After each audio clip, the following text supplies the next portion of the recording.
When I see that cup, I say that's a cup. Well, why do I think that? Because it's like all the other cups I've seen. Yeah. And you see the key, this is what's weird though. You say, well, that's just categorization. He goes to great lengths to make this argument. But where did the category come from? The category came from constantly apprehending an invisible structure in a bunch of very different particular objects that then you believe arrive at a metastructure called a cup. Yeah. And then the key is when you see things, you instantly apprehend them according to that cup. Now, it's a longer argument, but basically all thought is analogous. And, there's Aristotle, Plato, Aquinas, they all speak about analogy and different things like this. Well, and then you can even get into Wittgenstein, Solzhenitsyn, et cetera, so forth, name off a big list of names. But anyway, one of the great mistakes we've made is think that language is primarily definitional, that words are their definitions, when really what Hofstadter and Sander want to stress is that words are more like their gathering, which makes me think of the language of experience that Clayton has spoken about. And they talk about halos. I love this term halos. So what they say is words are actually gathering things under a halo, kind of retracts, expands, and that words are more so halos than they are definitions.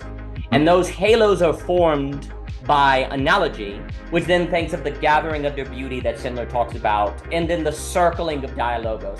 And so what you see in Hofstadter is a large argument of why all thinking, all words, all subjectivity, ergo, is a halo, not just a point. It's a expanding kind of circle versus other. Now, here's the key question. Is that a evidence of some sort of apophatic mystery?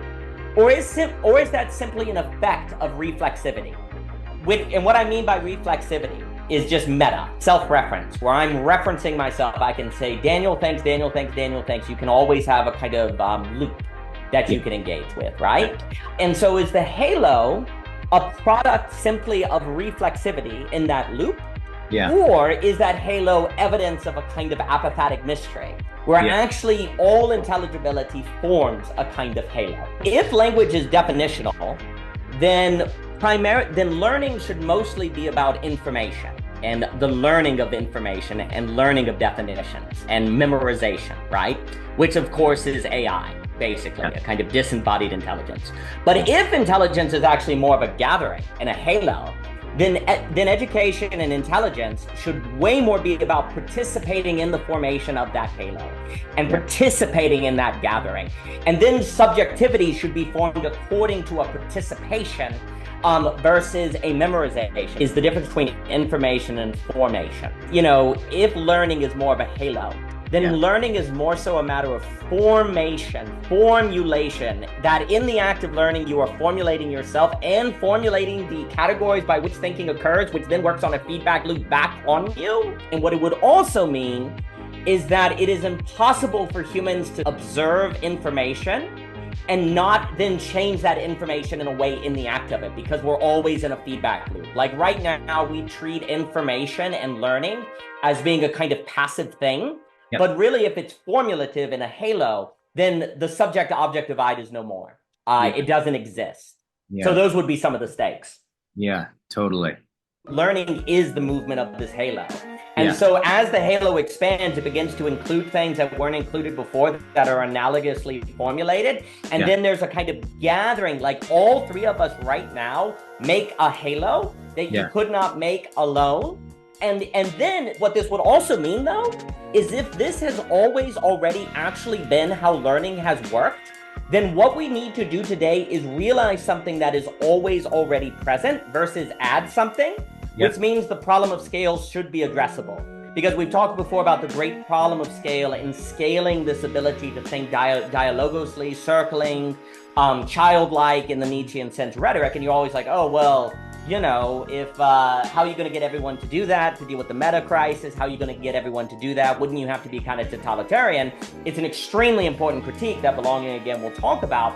But if in fact the key to rhetoric is actually an acknowledgement of a mechanism of thought or subjectivity that is always already present in people making the world intelligible, then the problem of scale is actually the realization of something always already present, not adding something. Because if it was adding something, it would risk oppression, totalitarianism, and stuff like that. Does that make sense? Yeah. Yeah, it does. Yeah, it does. Like if I ask you, how do you know what a cat is? And you say, oh, well, a cat is furry creature with 4 arms because that's the definition. Well, how do you know all those words are true? How do you know all those words are true? And, difference. Words define words upon words define words. You get an eternal regression, right? But if you just bring into that, well, actually, it's because I apprehended it was a cat before I defined it. I encountered, apprehended cat, and then defined it. If I remember the dimension, the additional layer of the encounter, then the eternal regression goes away. The regression only arises when I try to treat the definition of cat as the ground of its being versus the apprehension in the encounter that then I'm trying to define into understanding. So here's the trick. Paradoxes are calls to a different level of intelligibility. Which then, the funny thing, this is where I think we've made a lot of mistakes. Like when you're talking about the analogy of being or the ladder of being in a fight, there's this kind of notion of intelligibility climbing something, right? Truly, truly, I say to you, you will see heaven opened and the angels of God ascending and descending upon the Son of Man. Heaven opened, it is the way of the spiral into the infinite which opens. Often the call to another dimension of intelligibility is a paradox. Yeah. Not an epiphany, not an understanding, but a paradox that says you're missing a dimension. God is not a thing, right? It's not a knowable thing, right? It's nothing like an object, but yet but you can see it through all the things in the objects, right? But if you don't see it or don't relate to the depth of the object, right, that you can't see, that constitutes the thing, right? Then you're going to confuse. Then you're not actually going to have a real relationship with the things, right? It's in this right participation, right? That mutual birthing, fractally birthing out of itself thing that goes is the really real. It's not in the relata. It's in the relation.